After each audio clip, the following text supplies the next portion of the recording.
ஒரு புதிய வருஷத்துக்குள்ள நம்ம வந்து கடந்து வந்திருக்கிறோம். எல்லாரும் ஒரு எதிர்பார்ப்போடு இருப்பீங்க, எப்படி இந்த வருஷம் இருக்க போகுது என்னுடைய வாழ்க்கையில் அப்படின்னு.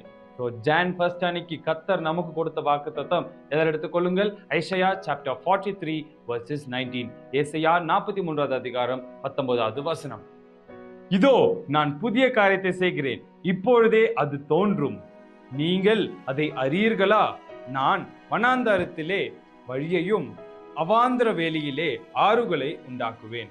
So my dear friends, இந்த இடத்துல கர்த்தர் சொல்கிறார், ஒரு புதிய காரியத்தை செய்ய போகிறேன் அப்படின்னு. உங்களுடைய வாழ்க்கையில இந்த வருஷத்துல கர்த்தர் புதிய காரியங்களை வந்து கர்த்தர் வந்து செய்ய போகிறார். நம்மளுக்கு பாருங்க, நம்மளுடைய வாழ்க்கையில இந்த வருஷத்துல நம்மளுக்கு வந்து நிறைய சேஞ்சஸ் வந்து நடக்க போகுது. உங்களுடைய வாழ்க்கையில கர்த்தர் பல மாற்றங்களை வந்து செய்ய போகிறார். உங்களுடைய பினான்சியல் சிச்சுவேஷன்ஸ் மாறப்போகுது, உங்களுடைய வியாதிகள் மாறப்போகுது, உங்களுடைய வாழ்க்கையை வந்து மாறப்போகுது.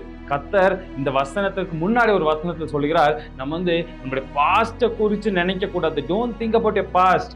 முந்தினவைகளை நினைக்காதீங்க அப்படின்னு வந்து சொல்லுகிறார். எங்களுடைய சிந்தனைகள்ல அன்வான்டட் திங்ஸை வைக்காதீங்க. என்ன நடந்துச்சு அதெல்லாம் நினைக்காதீங்க. இந்த வருஷத்துல கர்த்தர் கொடுத்த வாக்குத்தத்தம், I will do a new thing, நான் வந்து புதிய காரியத்தை செய்வேன் அப்படின்னு வந்து கர்த்தர் வந்து சொல்லியிருக்கிறார். அதே மாதிரி பாருங்க, கர்த்தர் அது இன்றைக்கே வந்து தோன்றும் அப்படின்னு சொல்லியிருக்காரு. So the blessing, the change has started right now.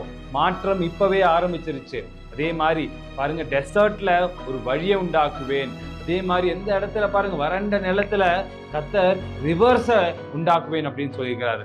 So உங்களுடைய வாழ்க்கை இந்த வருஷத்துல மாறப்போகுது. அது வந்து எப்படி மாறப்போகுதுன்னா, நீங்களே நினைக்காத ஒரு விதத்துல, நம்மளே வந்து இந்த மாதிரி இமேஜினே பண்ணியிருக்க மாட்டோம். அந்த விதத்துல கர்த்தர் வந்து இந்த வருஷத்தை உங்களுடைய வாழ்க்கையில ஒரு மாற்றம் உள்ள ஒரு வருஷமாக வந்து மாற்ற போகிறார். உங்களுடைய எல்லா இடத்துலையும் you are going to experience some change, a new shift, new change. நீங்க வந்து இந்த வருஷத்துல நீங்க வந்து எக்ஸ்பெக்ட் பண்ணுங்க. ஸோ எல்லாரும் இந்த வசனத்தை டெய்லி வந்து நம்ம வந்து சொல்லுவோம், கர்த்தர் என்னுடைய வாழ்க்கையில ஒரு மாற்றம் செய்யுங்க, என்னுடைய குடும்பத்துல ஒரு மாற்றம் செய்யுங்க, என்னுடைய வேலை ஸ்தலத்துல ஒரு மாற்றம் செய்யுங்க அப்படின்னு எல்லாரும் நம்ம வந்து சொல்லுவோம்.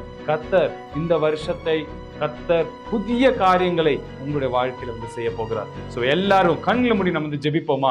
கிருபை நல்ல ஆண்டவரே சப்பா, இந்த வெளியிலும் ஆண்டவர் இந்த நிகழ்ச்சியை பார்த்து கொண்டிருக்கிற ஒவ்வொருவரையும் கரத்தில் ஒப்பு கொடுக்கிறோம். இந்த வருடம் முழுவதிலும் கர்த்தர் நீர் ஒவ்வொருவரோடு கூட இருந்து நீர் வழி நடத்தும். இந்த வருஷத்தை நீர் சொன்னது போல பல மாற்றங்களை செய்வீர் என்று சொன்னீர் ஆண்டவரே. இசப்பா, ஒவ்வொரு பிள்ளைகளுடைய வாழ்க்கையில கர்த்தர் நீர் மாற்றங்களை செய்து ஆண்டவரே இசப்பா, நீர் அவர்களை ஆசீர்வதித்து நீர் அவர்களை நடத்தும். கர்த்தர் இந்த வருடம் முழுவதிலும் ஒவ்வொருவருத்தரையும் ஆண்டவரே கர்த்தர் நீர் பாதுகாத்து நீர் வழி நடத்தும். கரத்தில் ஒப்பு கொடுக்கிறோம் இயேசுவின் நாமத்தில் பிதாவே, ஆமென்.